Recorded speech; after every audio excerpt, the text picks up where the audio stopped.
தியானிக்கும் போது ஆண்டவர் பேசும்படியாக உணர்த்தின வசனத்தை நாம் தியானிக்க போகிறோம். ஆமென். அநேக நேரம் தியானிச்சிருக்கோம், ஆனாலும் இன்றைக்கும் ஆண்டவர் இந்த வார்த்தையை தியானிக்கும்படியாக உணர்த்தினபடினால நாம் தியானிக்க போகிறோம். ஆமென்.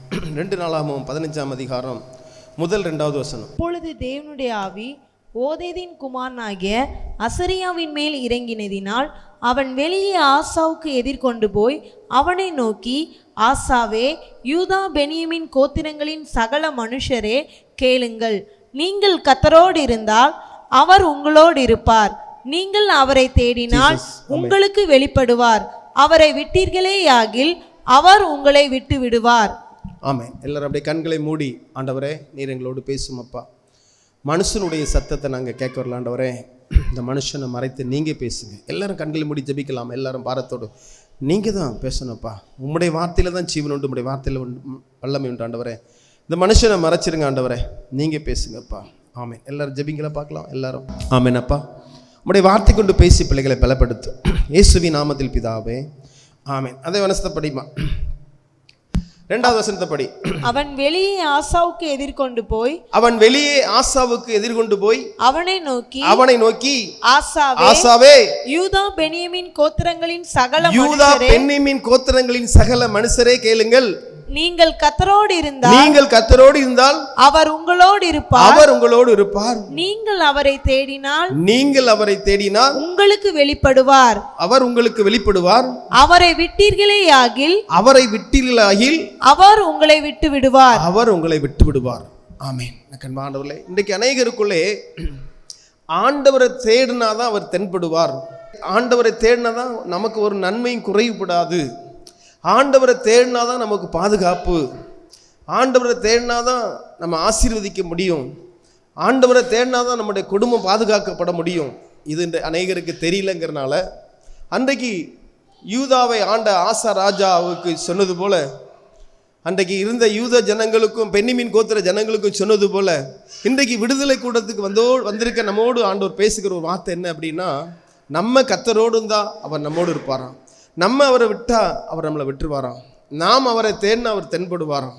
இந்த கண்பானவர்களே, ஆமென். இந்த வார்த்தை குறித்து அன்றைக்கு நாம் தியானிக்க போகிறோம். கர்த்தர் நம்மை பலப்படுத்துவார். அநேகருக்குள்ள இந்த ஒரு அறிவு இல்லை. அதாவது ஆண்டவர் இல்லாமல் நம்ம வாழ முடியாது, அவர் தான் நம்மளை பாதுகாக்க முடியும், அவர் தான் நம்மளை படைத்தவர், அவர் தான் நம்மளை உருவாக்கினவர், அவர் தான் நமக்காக பூமியில் வந்து ஒரு சொட்டு ரத்தம் இல்லாதபடி ரத்தத்தை சிந்தி மரித்து உயிர்த்தெழுந்த ஆண்டவர், அவர் தான் நம்மை மீட்டெடுத்த ஆண்டவர், அவர் இல்லாமல் நம்ம வாழ முடியாது, அவர் இல்லாமல் ஒன்றும் செய்ய முடியாது, அவர் தான் நம்மளை பாதுகாக்கிறவர் என்று சொல்லி இன்றைக்கு அநேகருக்குள்ளே தெரியல. அந்த அறிவும் இல்லைங்கிறனால தான் இன்றைக்கு ஆண்டவர் இந்த வார்த்தை கொண்டு, அன்றைக்கு யூத ஜனங்களை அந்த ஆசராஜா ஆளும்போது அந்த ஜனங்களுக்குள்ளே இப்படி ஒரு எண்ணம் இருந்துச்சு.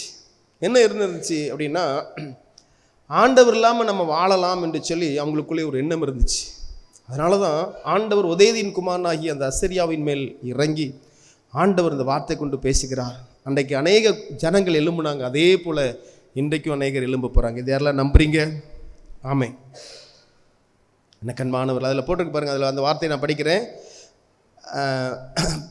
பாருங்கள். 15ஆம் அதிகாரத்தில் 9ஆம் வசனத்தில் பின்பாகும். கர்த்தர் அவனோடு இருக்கிறதை கண்டு இஸ்ரவேலில் திரளான ஜனங்கள் அவன் பட்சத்தில் சேர்ந்தார்கள். என்ன கண்மானவர்கள், அதே போல் இன்றைக்கும் அநேகர் உங்களுக்குள்ளே ஒரு புத்தி தெளிவு வரப்போகுது. ஏன்னா இது பேசுறது யார் என்று சொன்னால் பரிசுத்த ஆவியானவர்.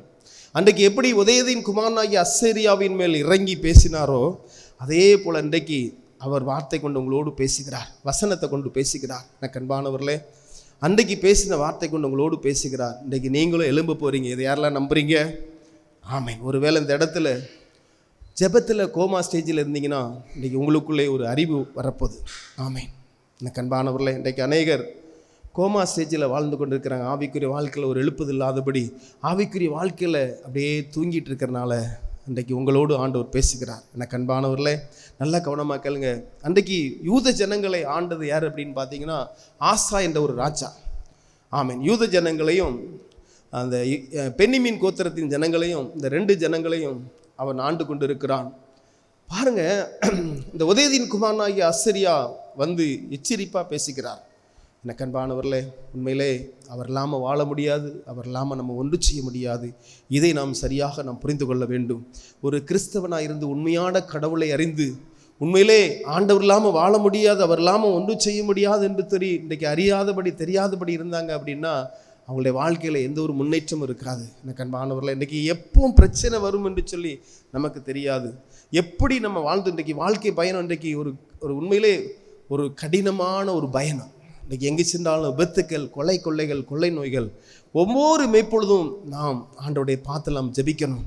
அப்போ தான் நம்ம பாதுகாக்கப்பட முடியும். ஆமேன். எனக்கு அன்பான, ஒரு பக்கம் வாகனங்கள் பெருகிட்டு, இன்னொரு பக்கம் கொள்ளை நோய் பெருகிட்டு, இன்னொரு பக்கம் வன்முறை பெருகிட்டு.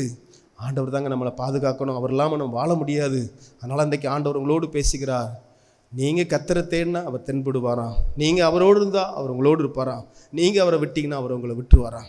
எனக்கு அன்பானவர்களே, ஆமேன். இதை குறித்து அன்றைக்கு நாம் தியானிக்க போகிறோம். அதில் பாருங்கள், தொடர்ந்து நீங்கள் படிக்கும்போது பார்த்தீங்கன்னா 3ஆம் வசனத்தை படிக்கிறேன். இஸ்ரவேலிலே அநேக நாளாய் மெய் தேவனும் இல்லை, மெய்யான தேவனும் இல்லை, உபதேசிக்கிற ஆசாரியனும் இல்லை, வேதமும் இல்லை. தங்கள் நெருக்கத்திலே இஸ்ரவேல் தேவனாகிய கர்த்தரிடத்தில் திரும்பி அவரை தேடின போது அவர் அவர்களுக்கு வெளிப்பட்டார். ஏற்கனவே முந்தின அதிகாரத்தில் ஒரு பெரிய ஒரு காரியம் நடக்கு. என்ன நடக்கு அப்படின்னா, எத்தியோப்பியர்கள் படையெடுத்து யூதா ஜனங்களை அடிக்கும்படியாக படையெடுத்து வர்றாங்க. எத்தியோப்பியர்கள் யுத்த வீரர்கள் எத்தனை பேர்னா 10 லட்சம் பேருக்கு மேலே இருக்காங்க. அன்றைக்கு யூதர்கள் எத்தனை யுத்த வீரர்கள் பார்த்தீங்கன்னா 5 லட்சம் பேர். ஆனால் அந்த ஜனங்களை பார்த்து பயந்து ஆண்டவரை தேடுறார் ஆசாராஜா. ஆண்டவரே, பலன் உள்ளவனுக்கும் பலனற்றவனுக்கும் உதவி செய்து உமக்கு லேசான காரியமாப்பா, நீங்கள் தான் எங்களை பாதுகாக்கணும் என்று சொல்லி ஆண்டவருடைய பாதத்தில் கெஞ்சிறார். ஆண்டவரை தேடும்போது அவர் தென்படுகிறார். ஆண்டவரே தம்முடைய சேனை அனுப்பி யுத்தம் பண்ணுகிறார். கைகளை தட்டி கத்த நாமத்தை மேம்படுத்தணும். அதில் யூதா ஜனங்கள் ஜெயம் கிடைக்குது. என்ன கண்பானவர்களே, அதுதான் அவர் சொல்கிறாரு பாருங்கள். இஸ்ரவேலிலே அநேக நாளாய் மெய்யான தேவனும் இல்லை, உபதேசிக்கிற ஆசாரியனும் இல்லை, வேதமும் இல்லை. தங்கள் நெருக்கத்திலே இஸ்ரவேல் தேவனாகிய கர்த்தரை திரும்பி அவரை தேடின போது அவர் அவர்களுக்கு வெளிப்பட்டார். எனக்கு அன்பானவர்களே, நல்ல கவனமாக கேளுங்க. எப்பெல்லாம் ஆண்டவரை தேடுறோமோ அப்போ தான் நமக்கு அற்புதம் நடக்கும், அப்போ தான் நமக்கு பாதுகாப்பு. அதான் சொல்கிறாரு, நீங்கள் ஆண்டவரை தேடினா அவர் தென்படுவார், நீங்கள் ஆண்டவரை விட்டீங்கன்னா அவர் உங்களை விட்டு விடுவார். எனக்கு அன்பானவர்களே, இன்றைக்கு அநேகருக்குள்ளே ஜெபிக்காமல் இருந்துட்டு ஆண்டவரை தேடாதபடி, ஆண்டவருடைய பார்த்து இல்லாதபடி, எனக்கு இவ்வளோ பிரச்சனை உண்மையிலே புலம்பிட்டு தாங்க இருக்கணுங்க. எனக்கு அன்பானவர்கள், உங்கள் கண்ணீர் துடைக்கணுமா, உங்கள் கண்ணீர் துடைக்கப்படணுமா, நீங்கள் ஆண்டோடைய பாத்தில் கண்ணீர் வடித்தாதான் உங்கள் கண்ணீர் துடைக்கப்படும். எனக்கு அன்பா, ஆண்டவர் இல்லாமல் நீங்கள் கண்ணீர் வடிச்சிங்கன்னா இன்னும் கண்ணீர் வடிச்சிட்டே தான் இருக்கணும். ஆண்டோடைய பாதத்தில் நாம் கண்ணீர் வடிக்கும்போது, ஆண்டோடைய பாதத்தில் நாம் ஜெபிக்கும்போது நம்முடைய புலம்பலை ஆனந்த களிப்பாய் மாட்டோம். சங்கீதக்காரன் சொல்லுவான், நான் ஆண்டவர் நோக்கி கூப்பிட்டேன், அவர் நோக்கி நான் கெஞ்சினேன், என்னுடைய புலம்பலை ஆனந்த களிப்பாய் மாற்றினார். எனக்கு அன்பானவர்களே, நம்மெல்லாம் துன்மார்க்கர் இல்லை. துன்மார்க்கன் தன்னுடைய கௌரவத்தினால தேவன் அவன் தேட மாட்டான். இன்றைக்கு அநேகருக்குள்ள இந்த அறிவு இல்லைங்கிறனால தான் இன்றைக்கு ஆண்டவர் இந்த வார்த்தை கொண்டு உங்களோடு பேசுகிறார். ஆமேன். ஜெபிக்காம நீ வாழ முடியாது. நீ உண்மையிலே கிறிஸ்தவன் ஜெபிக்காதபடி அவன் உண்மையிலே அவன் வாழ்கிறான்னா அவன் முட்டாளுங்க, சரியான முட்டாள். அது லேடியாக இருந்தாலும் சரி, ஜென்ஸாக இருந்தாலும் சரி, ஒரு கிறிஸ்தவன் சபையில் ஐக்கியப்பட்டு அவன் ஜெபிக்கல, கடவுளை அறிந்தவன் ஜெபிக்கலைன்னா முட்டாள் தானே. யோசித்து பாருங்க, பார்க்கலாம். இப்போ சாப்பாடு நம்ம முன்னாடி வச்சிருக்கு சாப்பிட்றதுக்கு, ஆனால் நம்ம சாப்பிட மாட்டேங்குது. பசி இருக்குன்னா சாப்பிட மாட்டேங்குது. அப்போ நம்மளை என்ன சொல்லுவோம், முட்டா பையில சாப்பாடு இருக்குன்னு என்ன சாப்பிடாமல் இருக்கு, அப்படி தானே சொல்லுவோம். யோசித்து பாருங்க, பார்க்கலாம். அப்போ அதே போல தான் ஆண்டவர் அறிந்து கடவுளை கண்டுகொண்டு, ஆண்டவரை நமக்கு தெரியும், அவர் தான் படைத்த ஆண்டவர்னு சொல்லி ஆண்டவருக்கு தெரியும், அவர் தான் நம்மளை படைத்தவர் என்று சொல்லி நம்ம எல்லாருக்கும் தெரியும். நல்ல ஆண்டவரை கண்டு கொண்டிருக்கோம், அப்படி தானே. ஆனால் அவரை அறிந்து கொண்டு அவர்கிட்ட தான் ஜெயம் இருக்குது, அவர்கிட்ட தான் எல்லா ஆசீர்வாதமும் இருக்குது, அவர் தான் நம்மளை பாதுகாக்க முடியும், அவர் தான் நம்முடைய கண்ணீரை துடைக்க முடியும், இதெல்லாம் அறிந்து கொண்டு நம்ம அவரை தேடலைன்னா எப்படிங்க, அப்புறம் முட்டாள் தானே. யோசித்து பாருங்கள், பார்க்கலாம், கொஞ்சம் சிந்திச்சு பாருங்கள். என்ன அன்பானவர்களே, ஆண்டவர் இல்லாமல் ஒன்று செய்ய முடியாது. என்ன சொல்லி கொடுக்குறாரு இன்னைக்கு? நீங்கள் அவரை தேடினா உங்களுக்கு பிரச்சனை வராதுங்க. கர்த்தரை தேடுகளுக்கோ ஒரு நன்மையும் குறைவுபடாது. வேதம் அதாங்க சொல்லுது. தாவீது சொல்றார், சிங்கக்குட்டிகள் தாழ்ச்சி அடைந்து பட்னியாக இருக்கும், கர்த்தரை தேடுகளுக்கோ ஒரு நன்மையும் குறைவுபடாது. சிங்கக்குட்டிகள் தாழ்ச்சி அடைந்து பட்னியாக, சிங்கக்குட்டிகளுக்கு அது உண்மையிலே அது பட்னியாக கிடக்காது. ஏன்னா அந்த குட்டியினுடைய தாய், அந்த சிங்கம் தான் காட்டில் இருக்கிற விலங்குகளே ஒரு பெரிய ஒரு ராஜா தான். அது எந்த மிருகத்தாலும் அதை அடித்து பிடிக்க முடியும். ஆனால் பைபிள் என்ன சொல்லுது, சிங்கக்குட்டிகளே தாழ்ச்சி அடைந்து பட்னியாக கிடந்தாலும் கர்த்தரை தேடுகளுக்கு ஒரு நன்மை குறைபடாதான். அதே பட்டினியாக இருந்தால் அப்போ பாருங்கள், யோசி. அப்போ ஜெபத்துக்கு எவ்வளோ வல்லமை பார்த்தீங்களா? பக்கத்தில் கையை பிடிச்சி சொல்லுங்க பார்க்கலாம். அப்போ ஜெபத்துக்கு எவ்வளோ பெரிய வல்லமை யோசிச்சு பாருங்கள், பார்க்கலாம். ஆமென். உன் நேரத்தை வேஸ்ட் பண்ணக்கூடாது, உன் நேரத்தை நீ வேஸ்ட் பண்ணிடக்கூடாது இன்றைக்கு. அதனால தான் இன்றைக்கி ஆண்டவர் இந்த வார்த்தை கொண்டு பேசிக்கிறார். ஆமென். நேரத்தை வேஸ்ட் பண்ண அந்த நேரம் கிடைக்காதுங்க. பக்கத்தில் கையை பிடிச்சி சொல்லுங்க பார்க்கலாம். நம்ம நேரத்தை வேஸ்ட் பண்ண அந்த நேரம் திரும்ப கிடைக்குமா? நேரம் போனது போனதா தெரியுமா உங்களுக்கு? நேரத்தை நம்ம வேஸ்ட் பண்ணவே கூடாது, அது கிடைக்காது. நேரத்தை தான், காலத்தை பிரயோஜனப்படுத்தி கொள்ளுங்க. ஆமென். காலங்கள் பொல்லாதவைகளாக இருக்கப்படினால் காலத்தை நிச்சயம் பிரயோஜனப்படுத்தி கொள்ளணும். அவர் இல்லாமல் வாழ முடியாது, அவர் இல்லாமல் ஒன்றும் செய்ய முடியாது. யாருக்கெல்லாம் தெரியும் சொல்லுங்கள்? ஏசப்பா கையை உயர்த்தி சொல்லுங்கப்பா. அப்பா நீங்கள் இல்லாமல் நான் வாழ முடியாது ஆண்டவரே, நான் வெறும் களிமண் அப்பா. நம்மெல்லாம் வெறும் களிமண். அவர் ஜீவனை கொடுத்துருக்காரு, மனுஷனை உருவாக்கியிருக்காரு. அவர் தான் நம்மளை பாதுகாக்க முடியும், அவர் தான் நம்மளை நடத்த முடியும், அவர் தான் நம்முடைய ஜெபத்துக்கு பதில் கொடுக்க முடியும். ஆமென். அவர் இல்லாமல் ஒன்றும் செய்ய முடியாது. கண்பானவர்களே, மதிகேடன் முட்டாள், அவன் தேவன் இல்லை என்று சொல்லியிருப்பானோ. ஆமென். யோசித்து பாருங்க, பார்க்கலாம். நம்மெல்லாம் தேவனை அறிஞ்சிருக்கோம். தேவனை ஒருபோது ஒரு காலம் ஒருவனும் கண்டதில்லை, பிதாவில் மடியிருக்கிற ஒரே பேரான குமாரனை அவர் வெளிப்படுத்தினார். ஜீவனுள்ள தேவனை கண்டு கொண்டோம், உண்மையான கடவுளை நாம் கொண்டு கொண்டோம். நீ எவ்வளோ பெரிய உழைப்பாளியாக இருக்கலாம், எவ்வளோ பெரிய உழைப்பாளியாக இருக்கலாம், ஆனால் நீ ஜெபிக்கல அப்படின்னா உன்னுடைய வாழ்க்கை பயணத்தில் தோல்வி. புரியுதா உங்களுக்கு? சிலவங்க சொல்லுவாங்க, வீட்டுக்கார மாதிரி யாரும் உழைக்க முடியாது. ஆமாம், அவரை மாதிரி உழைக்க ஒரே உழைப்பு உழைக்கலாங்க, ஆனால் வாழ்க்கை பயணத்தில் ஜெபிக்கலைன்னா சீரோ தான். ஆமென். கண்பானவர்களே, உன் சுய புத்தி மேல் சாயாமல் நீ போகும் இடமெல்லாம் உன் தேவனாகிய கர்த்தரை நினைத்துக்கொள், அவர் உன் பாதைகளை செவ்வைப்படுத்துவார். உன் சுய புத்தி மேல் சாயாமல் நீ போகும் இடமெல்லாம் உன் தேவனாகிய கர்த்தரை நினைத்துக்கொள், அவர் உன் பாதைகளை செவ்வைப்படுத்துவார். ஆமென். இன்றைக்கு பெருமை உள்ளவன் ஜெபிக்க மாட்டான், அவன் தன்னுடைய சுய புத்தியை தான் நம்புவான். என்ன கண்பானவர்களே, ஜெபிக்காதபடி எந்த ஒரு ஆசீர்வாதத்தை பெற்றுக்கொள்ள முடியாது. அந்த ராஜாவை பார்த்து, அந்த ஜனங்களை பார்த்து சொல்றாரு பாருங்க, சகல மனுஷரை கேளுங்கள், நீங்கள் கர்த்தரோடு இருந்தால் அவர் உங்களோடு இருப்பார், நீங்கள் அவரை தேடினால் உங்களுக்கு வெளிப்படுவார், அவரை விட்டீர்களானால் அவர் உங்களை விட்டு விடுவார். ஆமென். எனக்கு உண்மையிலே நம்ம கிறிஸ்தவங்க தான், 100% நம்ம கிறிஸ்தவங்க தான். ஆனால் ஜெபிச்சாதானங்க ஆசீர்வாதம்? யோசித்து பாருங்க, பார்க்கலாம். நான் கிறிஸ்தவன், நான் சர்ச்சைக்கு போகிறேன், ஆலயத்தில் நான் மெம்பராக இருக்கிறேன்னு சொல்லிட்டு நீ ஜெபிக்கலைன்னா உனக்கு ஆசீர்வாதம் கிடைக்குமா? தான் சொல்கிறார்.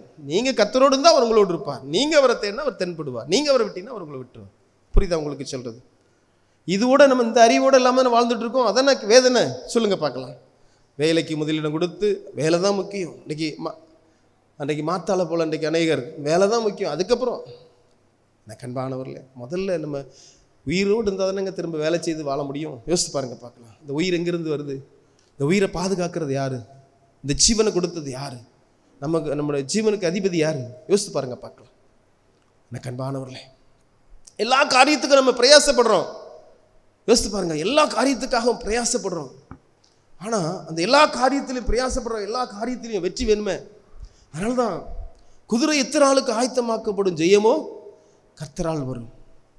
ஆமென். நம்ம மனுஷர்கள் செய்ய வேண்டிய காரியத்தை நம்ம செய்யலாங்க, வேலை செய்யலாம், என்னெல்லாம் செய்யணுமோ நம்ம மனுஷர்களை செய்கிற காரியத்தை செய்யலாம். ஆனால் ஜெயம் எங்கேருந்து வருது? ஆமென். அதனால தான் அவர் சொல்கிறார் பாருங்க, தாவீது மரிக்கிறதுக்கு முன்பதாக தன்னுடைய குமாரனாகிய சாலமோனை பார்த்து சொல்வார். எடுங்க பார்க்கலாம். 1 நாளாகமம் 28ஆம் அதிகாரம் 9ஆம் வசனத்தை படிமா. 1 நாளாகமம் 28ஆம் அதிகாரம் 9வது வசனம். என் குமாரனாகிய சாலமோனே, நல்லா கேளுங்க. தாவீது ராஜா மரிக்கிறதுக்கு முன்பதாக தன்னுடைய குமாரனாகிய சாலமோனை பார்த்து சொல்றார். மரிக்கிறதுக்கு முன்பதாக சொல்லும் படிமா. என் குமாரனாகிய சாலமோனே, என் குமாரனாகிய சாலமோனே, நீ உன் பிதாவின் தேவனை அறிந்து அவரை. நல்லா கேளுங்க. முதல்ல முக்கியம் என்ன? பிள்ளைகளை கேளுங்க, நம்ம வாலிப பிள்ளைகள், படிக்கிற பிள்ளைங்க, தம்பிமாரெல்லாம் நல்லா கவனமாக கேளுங்க. முதல்ல நம்ம கடவுளை நம்ம அறியணும். கேளு தம்பி, கவனமாக கேளுங்க. முதல்ல நம்ம கடவுளை அறியணும். படிமா. அவரை உத்தம இருதயத்தோடும் உற்சாக மனதோடும் சேவி. உத்தம இருதயத்தோடும் உற்சாக மனதோடு சேவி. அதாவது அவரை உண்மையா தொழுது கொள்ள வேண்டும். படிமா. கர்த்தர் எல்லா இருதயங்களையும் ஆராய்ந்து நினைவுகளின் தோற்றங்களை எல்லாம் அறிகிறார். அதாவது எல்லாருடைய நினைவுகளின் தோற்றங்களையும் அறிகிறார். நீ சிந்திக்கிறது, நீ என்னெல்லாம் பேசுற, நீ எங்க போனா, இன்னைக்கு எங்க போனா, நீ இன்னைக்கு என்ன வேலை செய்தா, நீ எங்க ஓடுனா, எங்க போனா, இது எல்லாத்தையும் ஆண்டவர் பார்த்துக்கிட்டே இருக்கிறாராம். நீ அவரை தேடினால். நல்லா கேளுங்க. அதாவது மனுஷருடைய உள்ளங்கள் எல்லாவற்றையும் அவர் பார்த்து கொண்டிருக்கிறார். அன்றைக்கு நீங்க லேடிஸ்லாம் என்ன வேலை செஞ்சீங்க, வீட்டில் என்ன குழம்பு வச்சிங்க, இது எல்லாவற்றையும் ஆண்டவர் பார்த்து கொண்டிருக்கிறார். எத்தனை மணி நேரம் ஃபோனில் பேசுனீங்க, இதெல்லாம் ஆண்டவர் பார்த்து கொண்டிருக்கிறார். வாட்ஸ்அப்புக்கு எவ்வளோ நேரம் முக்கியத்துவம் கொடுத்தீங்க, எல்லாவற்றையும் ஆண்டவர் பார்த்து கொண்டிருக்கிறார். படிங்கம்மா. நீ அவரை தேடினால். நீ அவரை தேடினால் உனக்கு தென்படுவார். உனக்கு தென்படுவார்.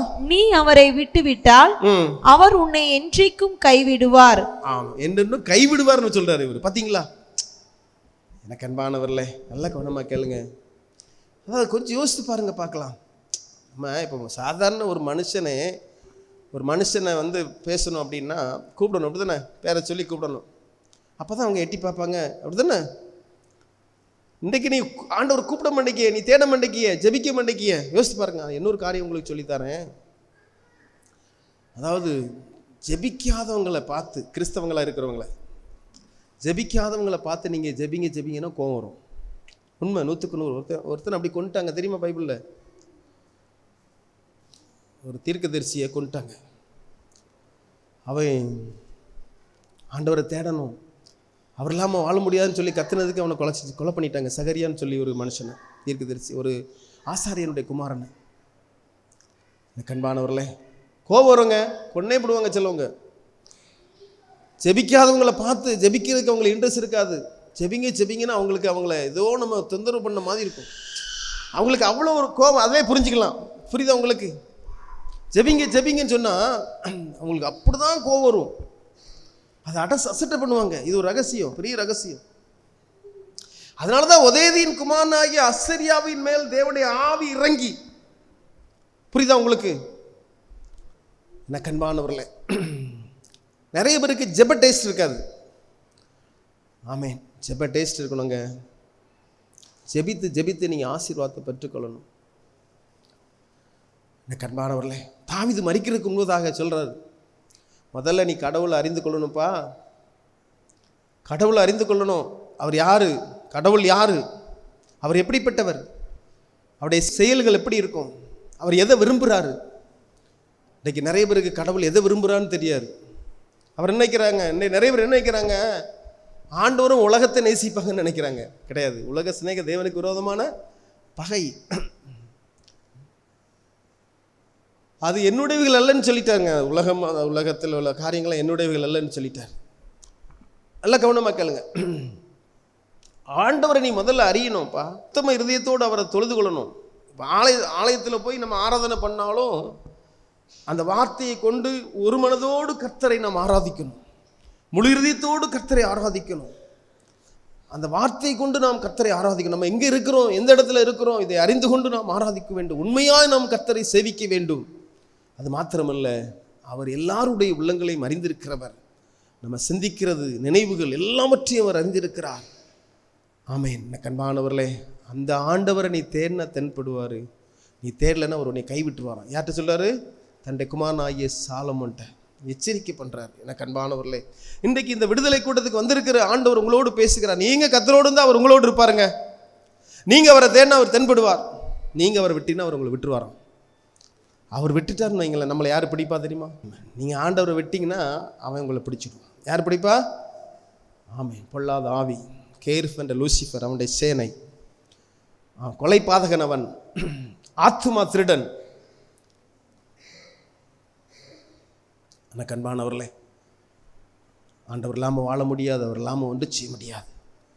ஆமேன். கர்த்தர் ஒருபோதும் உங்களை கைவிட மாட்டார். எனக்கு அன்பானவர்களே, சரி, இப்போ ஒரு காரியத்தை நம்ம சொல்ல போகிறோம். இதுதான் முக்கியமான ஒரு காரியம். அதாவது நிறைய பேர்ட்ட நம்ம ஜெபிங்கன்னு சொல்லுவோம். ஆனால் சில நேரம் சொல்ல கேட்டு ஜெபிச்சிருவாங்க. ஆனால் ஒரு சில நேரத்தில் நல்ல கவனமாக கேளுங்க. நம்ம வந்து ஜெபிச்சிருவாங்க. சில நேரம் அவங்க இந்த உலக பாடுகள், பிரச்சனைகள் அதிகமாக வரும்போது பலவீன நிமித்தம் ஆண்டவரை தேட முடியாது, சோர்ந்து போயிடுவாங்க. அப்போ நம்ம சொல்லும்போது அவங்களுக்கு ஒரு எரிச்சலாக இருக்கும். நல்ல கவனமாக கேளுங்க. ஓதேதின் குமாரனாகிய அசரியாவின் மேல் தேவனுடைய ஆவி இறங்குன்னு போட்டிருக்கும். பாருங்க, படிமா அந்த வசனத்தை படி பார்க்கலாம். பைபிளில் இது ஒரு முக்கியமான ஒரு வசனம். அதாவது நீங்கள் கர்த்தரோடு இருந்தால் அவர் உங்களோடு இருப்பார். இது ரொம்ப முக்கியமான ஒரு வசனம். அதுக்கு முன்னாடி அந்த 1வது வசனத்தில் பார்த்தீங்கன்னா படிமா, அப்பொழுது தேவனுடைய ஆவி, அப்பொழுது தேவனுடைய ஆவி ஓதேதி, எப்பொழுது அப்படின்னா ஏற்கனவே ஜெபித்து ஒரு பெரிய வெற்றியை பெற்றிருக்காங்க. அதுக்கப்புறம் தான் படிங்கம்மா. அப்பொழுது தேவனுடைய ஆவி ஓதேதின் குமாரனாகிய அசரியாவின் மேல் இறங்கினதினால் அவன் வெளியே ஆசாவுக்கு எதிர்கொண்டு போய் அவனை நோக்கி, ஆசாவே, போதும் நல்ல கவனமாக, ஆசாவே, யூதா ஜனங்களே, பெனிமின் கோத்திரத்தின் ஜனங்களே, சகல மனுஷரே நீங்க கேளுங்க, நீங்க கர்த்தரோடு இருந்தால் அவர் உங்களோடு இருப்பார். நல்ல கவனமாக கேளுங்க. இது யாரு இவ்வளவு ஸ்ட்ராங்கா, இவ்வளவு காரியம், இவ்வளவு ஸ்ட்ராங்கா அந்த ஜனங்கள்கிட்ட போய், அந்த ராஜா எல்லா ஜனங்கள்கிட்ட போய் இப்படி ஒரு சவாலா சொல்றாரு அப்படின்னா, அவருக்குள்ள இருக்கிற அந்த அபிஷேகம், அவருக்குள்ள இருக்கிற அந்த பரிசுத்த ஆவியானுடைய அந்த கிரியை, இந்த பரிசுத்த ஆவியானுடைய வழிநடத்தல், இதை வைத்து தான் அவர் பேசுறாரு. அந்த ஆவி அவருக்குள்ள, தேவனுடைய ஆவி இறங்கினபடினால் இப்போ நம்ம ஜெபிப்போம். அதாவது பாடுகள் உபத்திரங்கள் வரும்போது சாட்சிகளை பார்த்து நம்ம ஜெபிப்போம். ஆனால் தொடர்ந்து நீங்கள் ஜெபத்தில் நிலைத்திருக்கணும், தொடர்ந்து அவரை தேடணும். ஏன்னா இன்றைக்கி பாருங்கள், வெளியே போனாலும் பிரச்சனை, வீட்டில் இருந்தாலும் பிரச்சனை. நீங்கள் வீட்டில் படித்து பாருங்கள், அதுக்கு பின்னாடி வசனம் இருக்குது. வெளியே போனாலும் பிரச்சனை, வீட்டில் இருந்தாலும் பிரச்சனை, காரில் போனாலும் பிரச்சனை, பஸ்ஸில் போனாலும் பிரச்சனை, எங்கே போனாலும் பிரச்சனை. ஆனால் அந்த காலகட்டத்தில் நம்ம வாழ்ந்து கொண்டு இருக்கிறோம். அப்போது நல்ல கவனமாக கேளுங்க. எப்போதாவது யாராவது சொல்லி ஜெபிச்சோம் அப்படின்னா அந்த நேரம் தான் நமக்கு பாதுகாப்பு. இங்கே என்ன வேதம் என்ன சொல்லுது, நீங்கள் அவரை தேடினா அவர் தென்படும், அவரை நீங்கள் வெட்டினா அவர் விட்டுருவார், நீங்கள் அவரோடு இருந்தால் அவர் உங்களோடு இருப்பார். இதுதான் அன்றைக்கு வார்த்தை. அப்போ தொடர்ந்து ரெகுலராக நம்ம ஜெபிக்கணும். நம்முடைய வாழ்க்கை பயணத்தில் ஒவ்வொரு நாளும் ஜெபிக்கணும். அந்த புதிய ஏற்பாட்டில் அப்போஸ்தலர் சொன்னது போல இடைவிடாமல் ஜெபிக்கணும், எப்பொழுதும் ஜெபிக்கணும், ஜெபத்தில் ஜாக்கிரதையாக இருக்கணும், ஜெபத்தில் உறுதியாக இருக்கணும். ஆண்டவர் சொல்வார், ஜெபத்தில் விழித்திருக்கணும். அப்போ இதெல்லாம் எப்படி முடியும் அப்படின்னா அதுக்கு தான் அபிஷேகம். புரியுதா உங்களுக்கு? இப்போ அபிஷேகம் பெறாதவங்க வந்து ஜெபிப்பாங்க, சாட்சி சொல்லுவாங்க, ஒரு சில நேரத்தில் சோர்ந்து போயிடுவாங்க, ஜெபிக்க மாட்டாங்க. சொல்ல உங்களுக்கு புரியுதா? இந்த சோர்ந்து போகிற நேரத்தில் அந்த ஆவியானவர் நமக்குள்ளே இருந்து அவர் நமக்காக ஜெபிப்பாராம், வேண்டுதல் செய்வாராம். புரியுதா உங்களுக்கு? அந்த வசனம் உனக்கு தெரியுமாம்மா? தெரியுமா உனக்கு? படி பார்க்கலாம். அதாவது நம்ம ஜெபிக்காத நேரத்தில் நம்ம சோர்ந்து போயிருக்க நேரத்தில் நமக்குள்ளே இருக்கிற ஆவியானவர் பெருமூச்சோடு அவர் நம்மளை ஜெபிக்கும்படியாய், ரோமர் 8:26, அந்தபடியே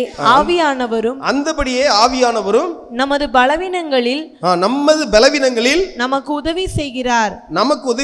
என்ன உதவி செய்கிறாராம் பாருங்க.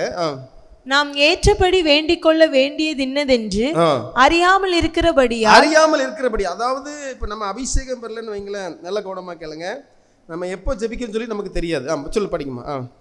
ஆவியானவர் தாமே வாக்கு கடங்காத பெருமூச்சுகளோடு நமக்காக வேண்டுதல் செய்கிறார். இப்போ உங்களுக்குள்ள ஆவியானவர் இருக்கிறார்னா ஒரு பெரிய அடையாளம். நீங்க இப்ப அதை புரிஞ்சுக்கலாம். அதாவது ஐயோ நம்ம ஜெபிக்கலையே, ஜெபிக்காம இருக்குமே, இவ்வளவு நேரம் ஜெபிக்காம இருக்குமே அப்படி சொல்லி நீங்க யாரெல்லாம் அம்பராயப்படுறீங்க? அப்படி படுறீங்களா? அம்பராயப்படுறீங்களா? ஐயோ என்ன நேராயிட்டு என்ன ஜெபிக்கலையே. இதான் அபிஷேகம். புரியுதா உங்களுக்கு? ஒருத்தரும் கையெழுத்துக்குள்ளேயே நீங்க இன்னும் ஜெபிக்கலையே, நேரம் ஆகிட்டே இருக்கு, இன்னும் ஜெபிக்கலையே. ஜெப தூண்டுதல் இருக்காங்க உங்களுக்கு, இதுதான் அபிஷேகம். புரியுதா உங்களுக்கு? ஜெப தூண்டுதல் இருக்கா?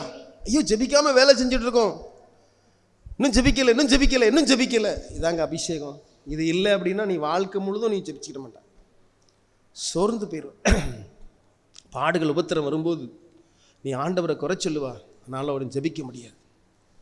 அண்ணாச்சிமார், உங்களுக்கு யாருக்கெல்லாம் ஜெப தூண்டுதல் இருக்கு நீங்க சொல்லுங்க பார்க்கலாம். செல்ஃபோனே நம்ம அதிக நேரம் நோண்டிக்கிட்டு இருக்கோம். படுக்கும் போதும் பாருங்க, சிலவங்க தலை அப்படி ஒரு பக்கம் கழுத்து இழுத்துட்டு போவோம், அப்படியே செல்ஃபோனை நோண்டிக்கிட்டே இருப்பாங்க. பார்த்துருக்கீங்களா? நல்லா பாருங்க, செல்ஃபோனே நோண்டிகிட்டு இருப்பாங்க. உங்களுக்கு ஜெப தூண்டுதல் இருக்கா? ஐயோ செல்ஃபோனை வச்சு நேரத்தை வேஸ்ட் பண்ணிட்டோம், நம்ம ஜெபிக்கலையே என்று. நீ ஜெபிச்சாதானே உன் குடும்பத்துக்கு பாதுகாப்பு, நீ ஜெபிச்சாதானே உனக்கு ஆசீர்வாதம். யோசித்து பாருங்க, பார்க்கலாம்.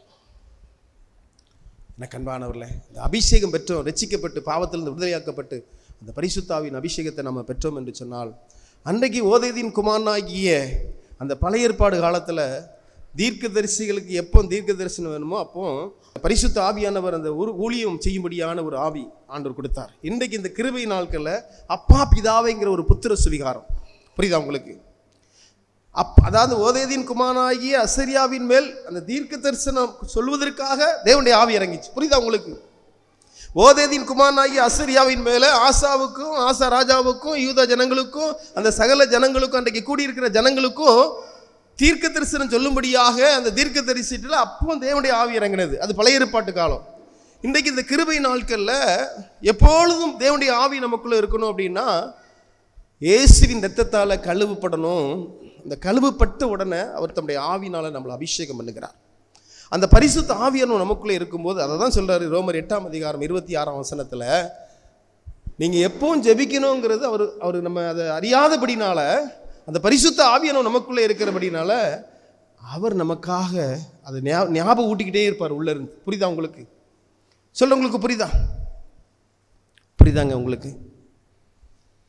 எனக்கு அன்பானவர்களே, இதுதான் அதான் சொல்கிறாரு, நீங்கள் கர்த்தரோடு அவர் அப்போ இன்றைக்கி பாருங்கள், எந்த ஊழியக்காரங்க ஜனங்களை ஜபிக்க வைப்பாங்க, எந்த ஊழியக்காரங்க இன்றைக்கி ஜனங்களை வேதத்தை தியானிக்க வைப்பாங்க அப்படின்னா, எந்த ஊழியக்காரங்க உண்மையான அபிஷேகம் பெற்றிருக்காங்களோ அவங்க தான் ஜனங்களை ஜபிக்க வைக்க முடியும். அவங்க தான் ஜனங்களை தேவ வழியில் நடத்த முடியும். அதான் இன்றைக்கி ஆண்டவர் இந்த வார்த்தை கொண்டு உங்களோடு பேசுகிறார். நீங்கள் தேடினா உங்களுக்கு தென்படுவாருமா, நீங்கள் தேடினா உங்களுக்கு நன்மை குறைப்படாதுமா, நீங்கள் தேடினா உங்கள் குடும்பம் ஆசீர்வதிக்கப்படுமா, நீங்கள் தேடினா உங்கள் பிள்ளைகள் ஆசீர்வதிக்கப்படும், நீங்கள் தேடினா உங்களுடைய உள்ளத்தில் சமாதானம் கிடைக்கும். யாரெல்லாம் ஜெபத்தில் இழைத்திருக்காங்களோ அவங்களுக்கு தாங்க உள்ளத்தில் சமாதானம். இது யாரெல்லாம் அனுபவிக்கிங்க அவங்க மாத்திரம் கையை தூக்குங்க பார்க்கலாம். ஜெபத்தில் உங்களுக்கு உண்மையிலே ஜெபத்தில் நிலைத்திரா, ஜெபத்தில் நீங்கள் இல்லை அப்படின்னாலே உங்களுடைய உள்ளத்தில் ஒரு பயம் வந்துடும். அதனால் இன்றைக்கி ஆண்டவர் இந்த வார்த்தை கொண்டு உங்களோடு பேசுகிறார். எனக்கு அன்பானவர்களே, இதுக்கு ஒரே வழி, நீங்கள் நிரந்தரமாக ஜெபிக்கணும் அப்படின்னா அன்றைக்கி எப்படி அப்போஸ்தலர் ஜெபத்தில் உறுதியாக இருங்கள், ஜெபம் பண்ணுவதற்கு ஜாக்கிரதையாக இருங்கள், எப்பொழுதும் ஜெபம் பண்ணுங்கள், இடைவிடாமல் ஜெபம் பண்ணுங்கள். எதற்காக அன்றைக்கி அப்போஸ்தலர் சொன்னாங்க அப்படின்னா, அவங்களாம் அந்த ரட்சிப்பையும் அபிஷேகம் பெற்றனால தான். எனக்கு அன்பானவர்களே, அப்போ நாம் ரட்சிப்பையும் அபிஷேகத்தை நாம் பெற்றோம் என்று சொன்னால், எனக்கு அன்பானவர்களே, உண்மையாய் நாம் கர்த்தரை சேவிப்போம், உண்மையாய் தொழுது கொள்வோம், உண்மையாய் அவரோடு நாம் ஐக்கியப்படுவோம், உண்மையாய் நாம் வேதத்தை தியானிப்போம். உன் திறமையெல்லாம் நீ வேதத்தை தியானிய பார்க்கலாம். உன் திறமையை நேரத்தை வேஸ்ட் பண்ணாதபடி நீ வேதத்தை, அண்ணாச்சி மாதிரிலாம் கொஞ்சம் கவனமாக கேளுங்க, அண்ணாச்சி கேளுங்க, உங்கள் திறமையை நீங்கள் பைபிள் தியானத்தில் காமிங்க, உங்களுக்கு ஆசீர்வாதம் எப்படி இருக்குன்னு பாருங்கள். நீங்கள் சாட்சி சொல்லணும், இந்த வருஷத்தில் நான் ஒரு 3 நேரம் பைபிளை தியானித்தேன் சொல்லணும். நீங்கள் சாட்சி அக்கா மாதிரிலாம் உங்கள் திறமையை நீங்கள் பைபிள் தியானத்தில் வைங்க பார்க்கலாம். கொஞ்சம் கேளுங்க, அக்கா மாதிரிலாம் கேளுங்க, உங்கள் பைபிள் தியானத்தை, உங்கள் திறமையெல்லாம் உங்கள் திறமையெல்லாம் உங்கள் பைபிள் தியானத்தில் கொண்டு வாங்க, உங்கள் திறமையெல்லாம் ஜெபத்தில் கொண்டு வாங்க பார்க்கலாம். உங்கள் குடும்பம் எப்படி ஆசீர்வாதம் இருக்கும், உங்களுடைய உள்ளம் எவ்வளோ சந்தோஷமாக இருக்கும். பைபிள் சொல்லுது, பவுல் சொல்லுவார், நீங்கள் ஒன்றுக்கும் கவலைப்படாமல் உங்கள் விண்ணப்பங்களை சோத்திரக்கூடிய ஜெபத்தினாலும் வேண்டுதனாலும் தேவனுக்கு தெரியப்படுத்துங்கள். எல்லா புத்திக்கும் மேலாக தேவ சமாதானம் கிறிஸ்து இயேசுவுக்குள் காத்துக்கொள்ளும். எல்லா புத்திக்கும் மேலாக தேவ சமாதானம்.